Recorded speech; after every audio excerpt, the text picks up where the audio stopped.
kamusta? Hello, hi, ni hao, wanakam. Ako nga pala si Jen Wilson de Mercado. Ito ang aking peta na pinamagatang Made in Singapore. Bago ako magsimula, meron lang ako sa inyong ipapanood na maikling video galing sa bansang Singapore.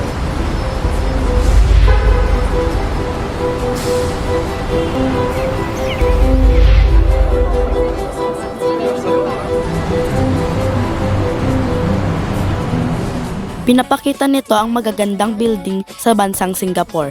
Ang apat na layunin na aking inihanda. Una na rito, ang kasaysayan. Pangalawa, lokasyon. Pangatlo, mga rehiyon. At pang-apat, mga sikat na lugar. Ito ang apat na layunin na ating tatalakayin. Ang kasaysayan ng Singapura o Singapore. Ang kasaysayan ng Singapore ay may mahabang kasaysayan mula sa maagang mga pamayanan hanggang sa pagiging modernong estado. Ito ay naging bahagi ng iba't ibang imperyo tulad ng kaharian ng Singapura bago naging kolonya ng Britanya. Pagkatapos ng ikalawang digmaang pandaigdig, naging bahagi ng Malaysia bago naging Malaya noong 1965. Ngayon, isa na itong matatag na ekonomiya at lungsod-estado sa Timog Silangang Asya. Pangalawa, saan matatagpuan at gaano ito kalawak ang bansang Singapura o ngayon ay Singapore? Ang Singapore ay isang soberanong isla na lungsod-estado na matatagpuan mga 137 kilometro hilaga ng Ecuador. Sa hilaga, ito ay nahihiwalay sa Malaysia ng Johor Strait at sa timog, nakaharap ito sa Indonesia sa kabila ng Singapore Strait. Ang kabuuang lawak ng lupain ng Singapore ay humigit kumulang 735.7 km sa patatapos ng Disyembre 2024. Pangatlo, mga rehiyon. Ang Singapore ay nahahati sa 5 pangunahing rehiyon para sa pagpaplano at administratibong layunin: gitna, silangan, hilaga, hilagang silangan at kanluran. Gitnang rehiyon, ang puso ng Singapore. Silangang rehiyon, mga baybaying lugar, pamanang puok at masasarap na pagkain. Hilagang rehiyon, mga tirahan at kalapitan nito sa Malaysia. Hilagang silangang rehiyon, halo-halong lugar. Kanlurang rehiyon, pagbabago sa mga bagong unlad at mga proyektong pang-infrastruktura. Pang-apat, mga sikat na atraksyong pang-turista sa bansa.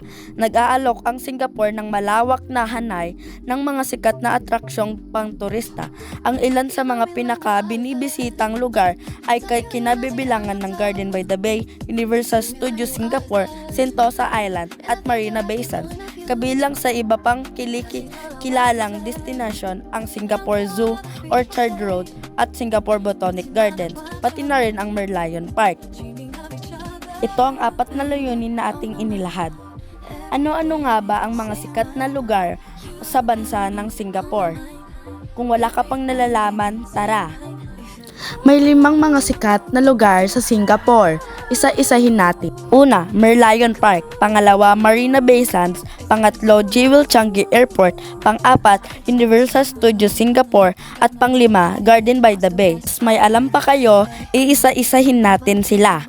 Una, Merlion Park. Ang Merlion Park ay isang sikat na landmark sa Singapore at isang pangunahing atraksyong panturista na matatagpuan sa One Fullerton, Singapore, malapit sa pangunahing sentro ng negosyo.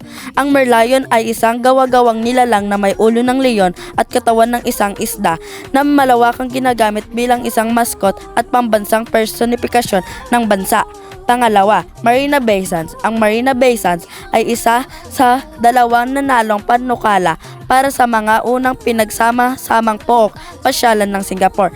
Ang isa pa ay ang Resort World Sentosa na nagsasama ng isang pamilyang Universal Studio Theme Park. Pangatlo, Jewel Changi Airport. Ang Jewel Changi Airport ay isang libangan na may temang kalikasan at sentrong pamilihan na napapalibutan at nakakonect sa isa sa mga terminal na pasahero ng Changi Airport sa Singapore. Ang pampasentro nito ay ang pinakamataas na indoor waterfall sa buong mundo, ang Rain Vortex, na napapalibutan ng terraced na pagubatan. Pang-apat, Universal Studios Singapore.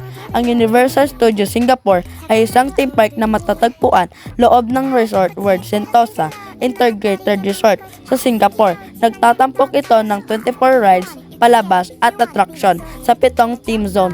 Ito ay isa sa 5 Universal Studio theme park sa buong mundo. Pang-5, Garden by the Bay. Ang Garden by the Bay ay isang urban park na sumasaklaw sa 105 hektarya sa Central Region ng Singapore, katabi ng Marina Reservoir. Binubuo ang parke ng 3 waterfront garden.